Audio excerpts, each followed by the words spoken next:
Hi, what's up, how is it going? In today's video, we are going to be creating a Jotter for this company, ProSynet.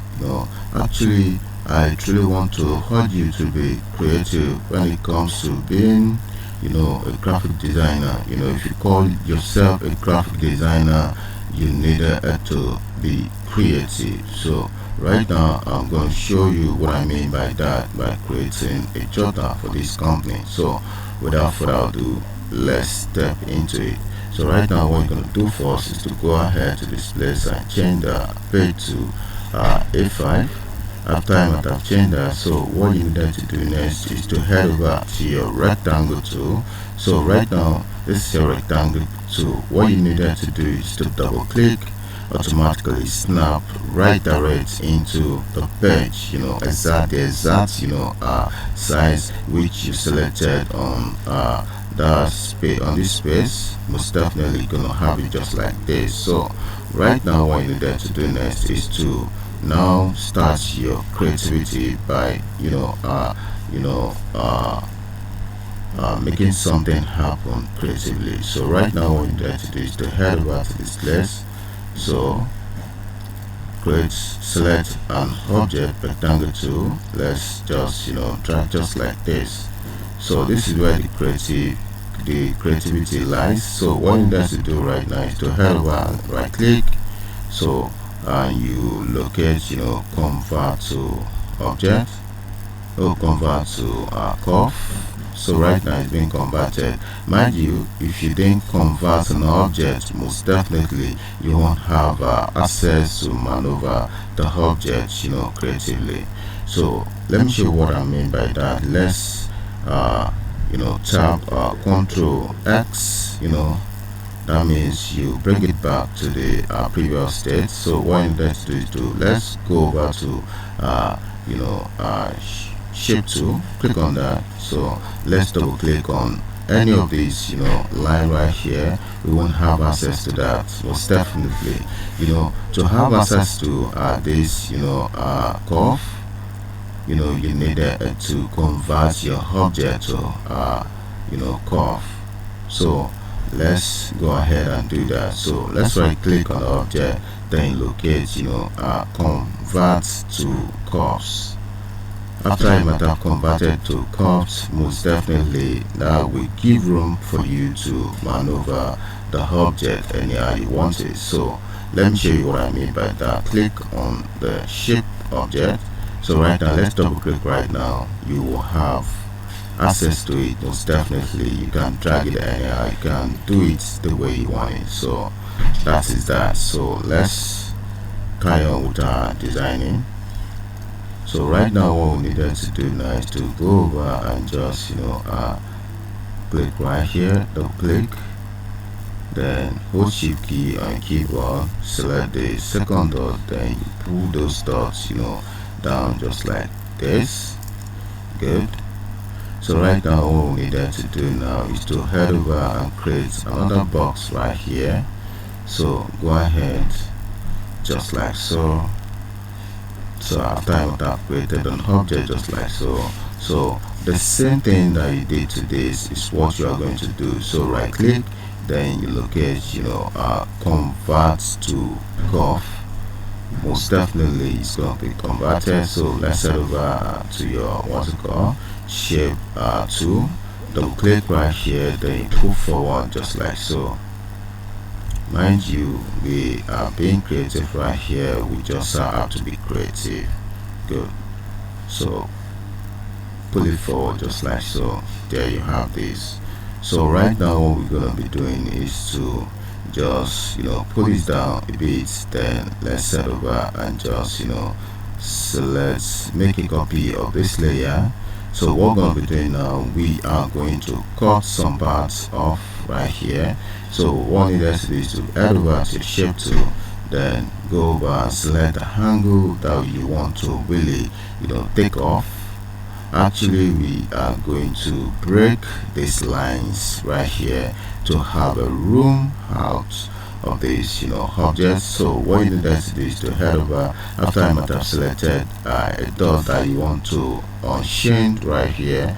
So go over to this place, break off, automatically that has been break already. All you needed to do is to just double click. Automatically you have it, loosed up, just like so. So right now, double click right here. It's definitely gonna have your line, single line, just like this in curved. So right now, what we needed to do is to position this right below all of these objects. So mind you, what we needed to do now is to give this object color. So let's give it a royal blue, pertaining to the color of the company. So all we needed to do next is to apply a gradient effect to this object hue. So let me show you how to do that with a tool. So the tool is called what's it called, interactive field. So click on that, then you drag on the object just like so. So after I went up drag on the object, this is what you get. So right now let's change the white portion to a royal blue, to cyan. So after I've changed that, so let's opt out, go over to your what's it called, to your interactive field tool.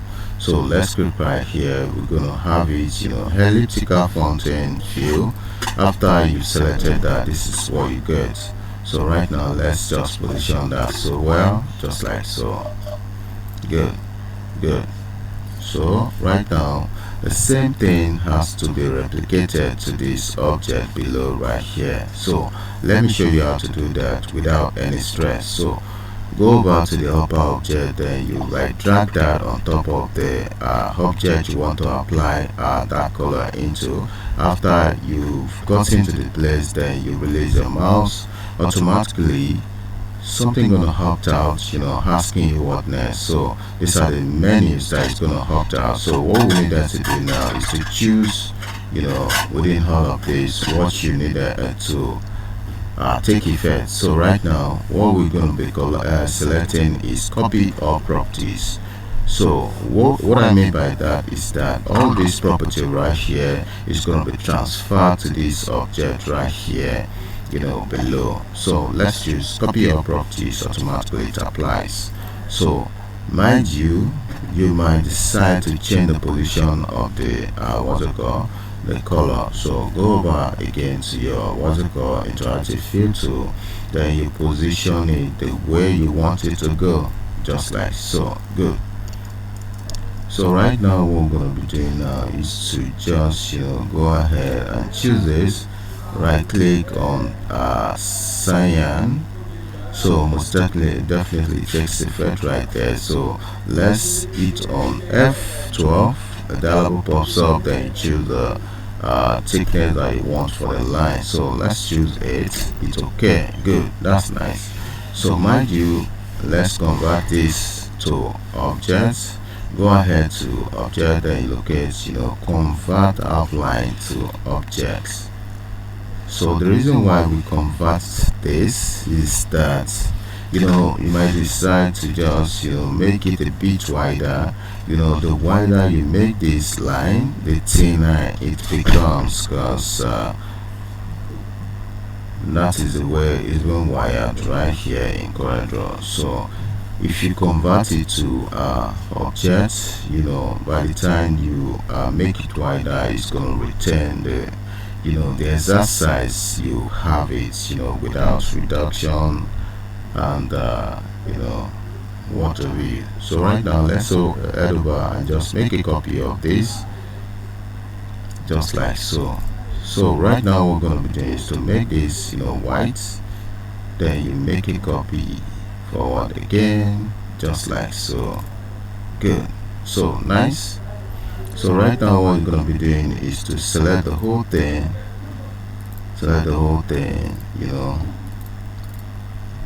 then group it all up. So right now what we're going to be doing is to Powerclip this into this object. Let me show you how to do that. Select the object, then head over to object, then you locate Powerclip. Then after you go over to Powerclip, then you click on place inside frame, automatically you have an indication of an arrow asking you where do you want to populate these objects. So this is the arrow. So right now what you needed to do next is to just select the object that you want to populate this object into. So by the time you select the object, most definitely you're going to have the object, this object right here populated into the object that is selected. So let's just take effect on that. So select the object, so you have your object bar clipped into the box just like this. Good. So right now what you needed to do next is to hold Alt key, select the object, then you can now position your object the way you want it to go. So right now we are through with that. Let's delete this. So let's bring in the logo of the components just like so. Then let's take a reduction on that. So position it so well, we have it just like so. Good. So right now we are going to make a copy to the back of this object. So right now what you need to do is to position your mouse to the tip of the object just like so. Then you hold Ctrl key on your keyboard, then you hold down your Ctrl key in this process. Then when you get to the back just like so, you right click, then you release your control. There you have this. Good. So right now let's go ahead and set the outline to none. There we have something creative just like this. This is the cover of the Jotter that we've been clamoring since. So right now we have the full package design and creative. So right now can you see the outcome of what we designed so far? So most definitely you can go on and create your own the way you see it right here, and let me have your take on the comment section below, and let's brainstorm on how to design our next project. So right now, as I always say in my channel, welcome to my channel. Thanks for following me, and see you in the next video. Bye for now.